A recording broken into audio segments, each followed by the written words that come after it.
U Rwanda ni igihugu cy'imisozi igihumbi, amashyamba meza akurura abanyamahanga, ingagi mu birunga zirugira umwihariko, isuku hose ikarugira igitangaza, umuco nyarwanda ukaruvuganira hose. Gusa hari ikindi gitangaje, ubwiza bw'abanyarwandakazi, impamvu ituma abarusuye bifuza kuhaguma.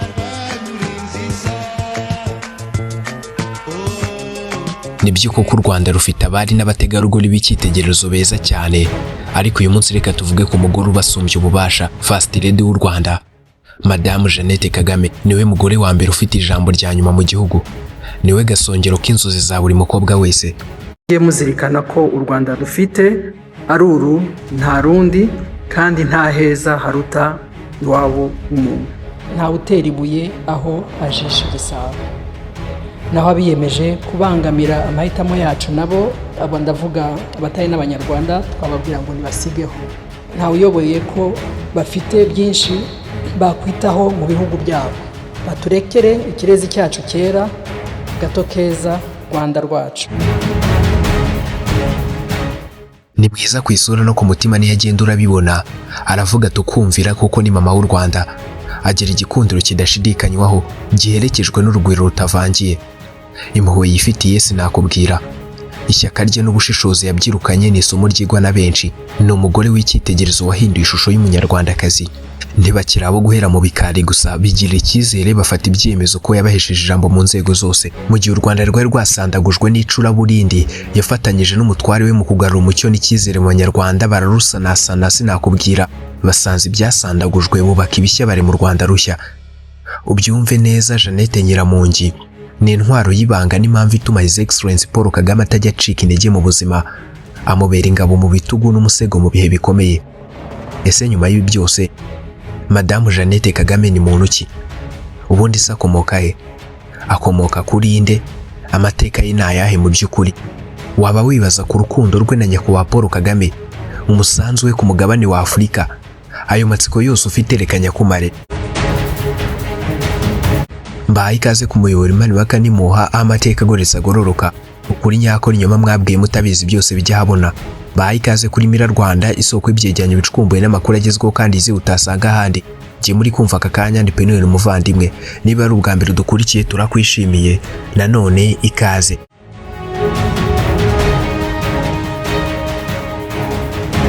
Madamu Jeannette Kagame, umwe mu bagore b'icyitegererezo wakoze ibishoboka byose kugira ngo ubuzima bw'umwana buzamuke, dore ko yanabiherewe ibihembo bitandukanye.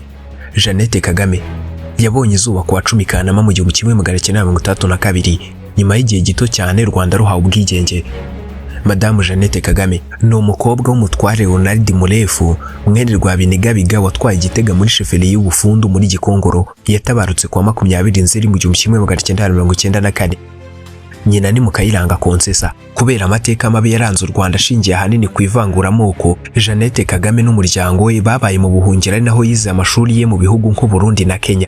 Mureke mbinjize mu mateka ye ndetse n'ibikorwa by'indashyikirwa yagejeje ku Rwanda n'abarutuye bose. Ku itariki ya 10 Kamena mu 1989, mu gihugu cya Uganda, nibwo Perezida Paul Kagame na Jeannette Kagame bambukanye impeta, basezerana kubana mu rukundo n'ubwuzuzanye nk'umugabo n'umugore. Urukundo rwabo rwaje no kwera imbuto zavuyemo abana 4. Kuri ubu bafite n'abuzukuru 2 b'ubuheta bwabo, Ange Kagame. Jeannette Kagame yari yarahungiye mu gihugu cya Kenya, yahozeho mu gihe cya leta ya mbere Jenoside yakorewe Abatutsi, ndetse yari umunyamuryango wa FPR anashyigiye igitekerezo cyo gutahuka mu Rwanda. Nyuma yo gusezerana kubana karamata, batangiranye urugendo rurerure rw'ubuzima, bombi bongera gutahuka mu gihugu cyabo mu mwaka wa 1994, nyuma y'intambara y'urugamba rwo kubohora igihugu no guhagarika Jenoside yakorewe Abatutsi. Urugamba rwari ruyobowe na Paul Kagame nyuma y'uko Fred Gisa Rwigema yitabye Imana mu ntangiriro y'urugendo rurerure.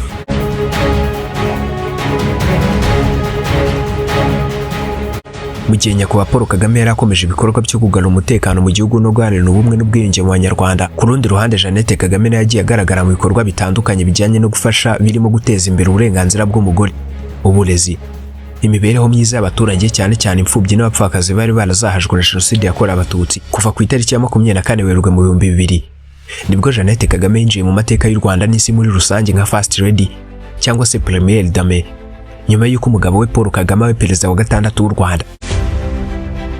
Mu mwaka wa 2002, Madamu Jeannette Kagame yashinze umuryango udaharanira inyungu wa Imbuto Foundation, anabereye umuyobozi kugeza ubu ngubu. Uyu muryango wagize uruhare runini mu gushyira imbaraga mu buzima n'uburezi bw'abana b'Abanyarwanda, by'umwihariko abana b'abakobwa batishoboye. Jeannette Kagame yagiye ayobora imiryango mpuzamahanga itandukanye igamije ibikorwa bitandukanye twagiye tugarukaho, tutibagiwe no gukumira icyorezo cya sida ku mugabane wa Afurika no gutanga ubufasha bw'ibanze ku bagezweho n'iki cyorezo. Mu Ukuboza 2011 yafashije mu itangizwa ry'ihuriro ry'abafasha b'abakuru b'ibihugu muri Afurika rigamije guhuriza hamwe imbaraga zo gukemura ibibazo twavuze haruguru. Muri 2010 Madamu Jeannette Kagame yabonye impamyabumenyi y'icyubahiro y'ikirenga muri kaminuza ya Gikristo ya Oklahoma kubera uruhare yagize mu kurwanya agakoko gatera sida no kurwanya ubukene. Muri uwo mwaka kandi ahita anashingwa guhagararira ibikorwa by'imirire ku bana muri gahunda y'ibiribwa PAM mu muryango mpuzamahanga ONU. Mu mwaka wa 2009 UNICEF yahaye Perezida Paul Kagame n'umufasha we Jeannette Kagame igihembo cyitwa Children's Champions Award mu rwego rwo kubashimira ku murava n'umuhate bagize mu kuzamura no guteza imbere ubuzima bw'abana mu Rwanda. Mu mwaka wa 2007 umuryango mpuzamahanga wita ku buzima OMS wagejeje kuri Madamu wa Perezida Kagame izindi nshingano, agirwa umuyobozi w'ikirenga w'ibikorwa bya Afurika bya gahunda yo gushaka urukingo rwa sida mu rwego rwo gukoza ibikorwa by'ubushakashatsi kuri urukingo rwa sida. Kuri ubu amaze kugeza ku Rwanda ibikorwa by'indashyikirwa tutabona uko tubirondora. Wibuke nk'uko twabivuze haruguru, ku itariki ya 10 Kamena mu 1989 nibwo His Excellency Paul Kagame yashakanye na Jeannette Kagame wari warahungiye muri Kenya we n'umuryango we.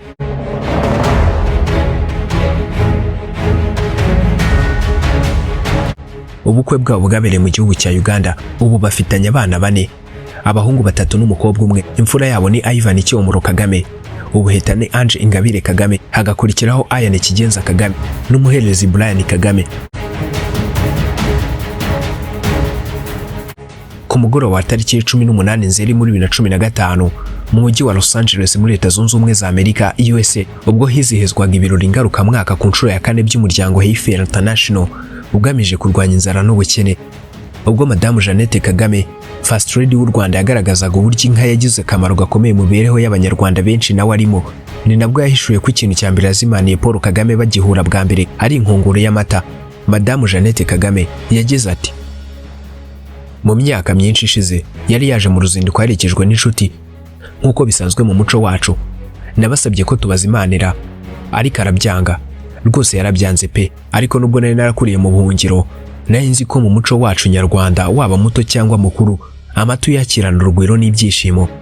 Nahise mbazanira inkongoro y'amata. Reka mbabwire rwose wa mutima w'umusirikare ukomeye warashonze ntiyashoboraga kwanga inkongoro y'amata nari imuhaye. Ubwo Paul Kagame n'inshuti ze bajyaga muri Kenya bari mu ruzinduko, Jeannette yakunze cyane gahunda ya RPF Inkotanyi yo gushaka uko impunzi zatahuka zigasubira mu Rwanda.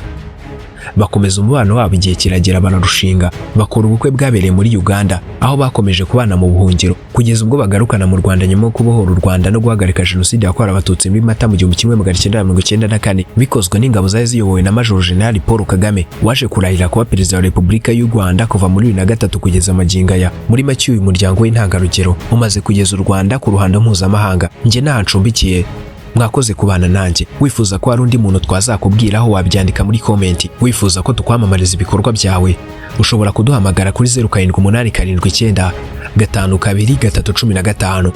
Nge mwumvaga ndi Peno Muvandimwe. Uyu ni umuyoboro Marimaka nimuha aho amateka agoretse agororoka, ukuri nyako nyuma mwabwiye mutabizi byose bijyahabona. Iyi ni Mira Rwanda, isoko y'ibyegeranyo bicukumbuye n'amakuru agezweho kandi izi utasanga ahandi. Bifurije amahoro n'amafaranga, naho ubutaha mugwiza amashyo tuzongere guhura amatavuna imitozo.